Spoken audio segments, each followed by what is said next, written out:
चलिए, तो आज आप सभी का इस जो है एक्सीलेंट कैरियर लाइफ जो चैनल है उसमें स्वागत है। चलिए, आज इस समय किस विषय का पढ़ाई होने वाला है जी? हिंदी। देखिए, हिंदी के बारे में देखिए इस वीडियो में यह बताया जाएगा, चाहे क्लास में पढ़ भी रहे हैं साथ में हिंदी पढ़ते हैं। हिंदी क्या है? हिंदी एक मातृभाषा है। कौन सा है जी? मातृभाषा। हम लोग का यह राष्ट्र का जो है भारत देश में इस हिंदी का जो है हम लोग का बहुत महत्वपूर्ण स्थान दिया गया ना जी। कोई पूछे हिंदी क्या है, तो हिंदी क्या है? एक भाषा है। हिंदी क्या है? एक भाषा है। चलिए, इस हिंदी पढ़ने से कुछ समझते हैं। हिंदी पढ़ने से क्या फायदा होता है? कोई सोचे हैं कि हिंदी हम लोग पढ़ते हैं तो इससे फायदा क्या है? बता सकते हैं हिंदी के महत्व? पता है जी? देखिए, हिंदी के जो महत्व है, हिंदी में कहानी पढ़ते हैं ना। कहानी क्यों पढ़ते हैं? कभी सोचे हैं? बताइए, कहानी क्यों पढ़ते हैं? कहानी पढ़े ना जी। हिंदी में आपके कहानी है, कविता है। देखिए, हिंदी साहित्य जो होता है इसमें हम लोग कहानी भी पढ़ते हैं और कविता भी पढ़ते हैं। तो इसको हम लोग क्यों पढ़ते हैं? देखिए, कहानी से हम लोग को कुछ शिक्षा मिलता है। क्या मिलता है जी? शिक्षा। आप लोग शिक्षा मिलता है ना। कुछ कहानी का नाम याद है? चलिए, आपके क्लास ये 4 है ना जी? 3-4 है। चलिए, क्लास 4 में बतलाएंगे। आप जो है दूसरे पाठ का नाम बतलाएंगे। क्या नाम है? Abraham Lincoln. अब्राहम लिंकन क्या है? अब्राहम लिंकन इस अमेरिका का राष्ट्रपति, वो जो है राष्ट्रपति हैं, लेकिन उनके बारे में, उनके गुण के बारे में पढ़ते हैं ना जिसमें अब्राहम लिंकन अपने जो है देश के लिए क्या किया? अच्छे काम किए। और वैसे ही हम लोग भारत देश में हैं तो अपने यहाँ भी बहुत से कहानी पढ़ने को मिलता है। जैसा कि जानते हैं, तो कौन क्लास में है जी? 3। चलिए, क्लास 3 में देखिए सबसे पहला पाठ का नाम क्या है? सूरज। सूरज जो लिखा गया है, सूरज क्या है? यह कहानी है कि पद है? कहानी है कि पद है? हिंदी में पद और गद नहीं जानते हैं जी। गद मने कहानी या पद मने कविता। पद में क्या होता है? कविता। और गद मने कहानी। ये दोनों याद रखना है। क्या करना है? याद रखना है।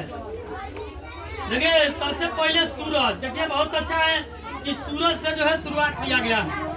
आज जबकि आपके पास सूरज भगवान नहीं रहे तो क्या आप जान पाइएगा कि सूरज यदि न रहे तो सूरज वाला जो है पोएम सभी लोगों को याद है? yes, सबको याद है? yes, सूरज से क्वेश्चन पूछा जाए तो बता सकते हैं? yes, देखिए, सूरज कविता का जो लिखने का उद्देश्य है वह क्या है? सूरज जो है पाठ में सूर्य के महत्व पर प्रकाश डाला गया है। किसके बारे में? यानी प्रकाश। सूर्य क्या करते हैं?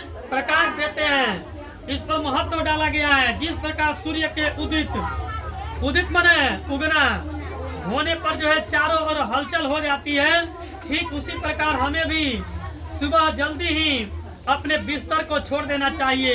इन सब के बारे में आपको जो है इस सूरज कविता से बतलाया गया है। अब मान लीजिए जो स्टूडेंट होते हैं, स्टूडेंट क्या है? अच्छे हैं ना जी। अच्छे आदत रखना चाहिए। पढ़ने वाले छात्र को हम बतलाए हैं, जो जगेंगे वो पाएंगे। जो जगेंगे वो पाएंगे, और जो नहीं जगेंगे वो कुछ पाएंगे नहीं पा सकते हैं। तो वैसे ही सूरज जो कविता है वह बता रहा है कि हम लोग को क्या करता है? दिशा निर्देश देता है। यानी कब जगना चाहिए, कब पढ़ना चाहिए, समझ लो इसके बारे में। आनंद से जो है उठना चाहिए। चलिए, तो इसमें पढ़ना है। सबसे पहली लाइन है, रोज सवेरे सूरज आता, रोज सवेरे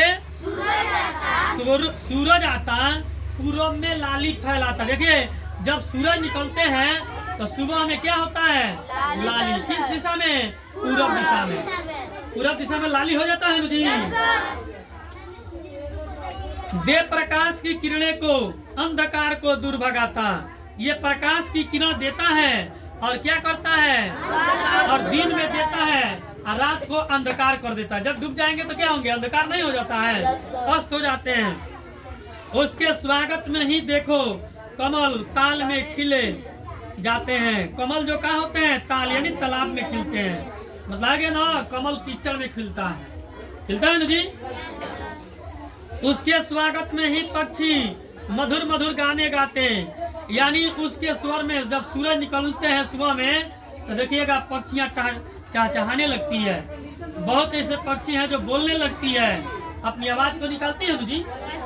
तो क्या करती है, सूरज के उगने पर पक्षियां भी गीत गाना शुरू कर देती है। मनुष्य भी सुबह में उठ जाता है और अपने कामों में लग जाता है, और लगना भी चाहिए। मधुर मधुर गाना कौन, पक्षियां गाती है। हरी धूप पर पड़े ओस कण मोती से चमचम करते हैं। देखिए हरी धूप पर, जब हरे धूप पर सूर्य की प्रकाश पड़ती है तो ये क्या होते हैं, चमचमा जाते हैं। क्या होते हैं जी, दूब माने हरी घास होता है। दूब का अर्थ क्या होता है, हरा भरा घास। अभी देखिए अपने यहाँ फसल लहलहा रहा है।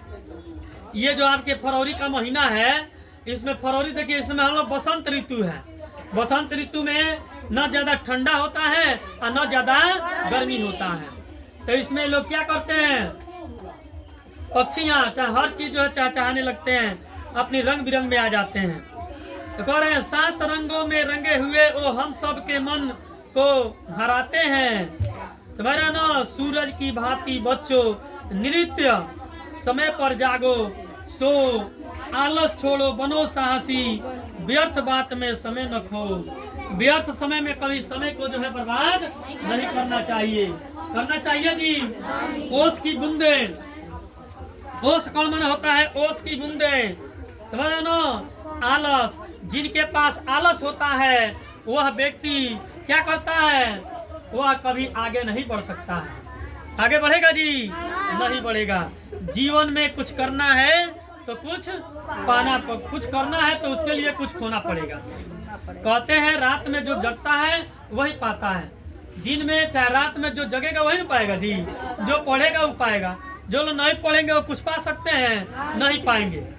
देखिए जीवन में आपको आगे की तरफ बढ़ना है, पढ़ना है, कुछ करना है, तो उसके लिए यह जरूर संघर्ष रखिए कि हमको आगे बढ़ना है।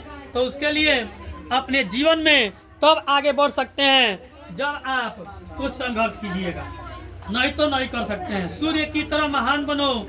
सूरज जैसे देखते हो, सूरज कभी आराम करता है, नहीं करता है। मनुष्य हम लोग तो आराम कर लेते हैं, लेकिन सूरज कभी आराम नहीं करता है। सूरज यदि आराम करने लगे तो पता चलेगा पूरा दुनिया आराम कर रहा है, करने लगेगा ना जी। इसलिए सूरज कभी अस्त नहीं होते हैं। आपकी पृथ्वी क्या करती है, गति करती है, घूमती रहती है ना जी। सूरज अपना प्रकाश 24 घंटा देते हैं, लेकिन यही फर्क है कि हम लोग अब पृथ्वी घूमते हुए जाती है, जो हिमालय है वहाँ से सूरज छिप जाते हैं 12 घंटा 13 घंटा के बाद। अभी देखिए इस समय दिन छोटा हो रहा था, अब धीरे धीरे दिन क्या हो रहा है, बड़ा हो रहा है। गर्मी के दिनों में दिन बड़ा हो जाता है। जब आपके दिन बड़ा होगा, रात छोटा होगा, तो समझिए गर्मी का मौसम आ जाता है। किसका आ जाता है जी, गर्मी का मौसम आ जाते हैं, समझ रहे ना। तो इस प्रकार से आप लोगों को हिंदी पढ़ना है। देखिए कोई भी हिंदी के बारे में पूछता है तो याद रखिएगा, हिंदी जो साहित्य है, हिंदी में कहानी हम लोग उस लिए पढ़ते हैं कि हम लोग कुछ सभ्यता सीखें। सभ्यता सीखना है ना जी, तो हिंदी को पढ़ना चाहिए। हिंदी पढ़ने से अपने जीवन में भी कुछ क्या कर सकते हैं, व्यवहार में अपनी सभ्यता में परिवर्तन लाना है, तो उसके लिए हिंदी जरूरी है। जैसे जानते हैं महात्मा गांधी ने भी बहुत से अपना जो है उपदेश लिखे हैं। बाबा साहब भीमराव अंबेडकर भी कहानी लिखे हैं। उस कहानी से हम लोग का शिक्षा क्या मिलता है, शिक्षा यह मिलता है कि यह हम लोग को जानना चाहिए कि हम लोग पहले कैसे थे, आज कैसे हैं। पहले अपने यहाँ के जो लोग भी पढ़ते थे, देखिएगा इतना कलम कॉपी नहीं मिलता था, आज तो सबको कलम कॉपी मिल रहा है कि नहीं जी, वो भी अच्छा मिल रहा है। तो ये सब जो है याद रखिए और इस तरह से अपने जीवन में आगे बढ़ने का प्रयास कीजिए। चलिए इसके बाद फिर एक और जो है आप लोगों के साथ फिर मिला जाएगा, ठीक है ना। और सभी लोग अच्छे से पढ़ें और सब्जेक्ट पर ध्यान दें।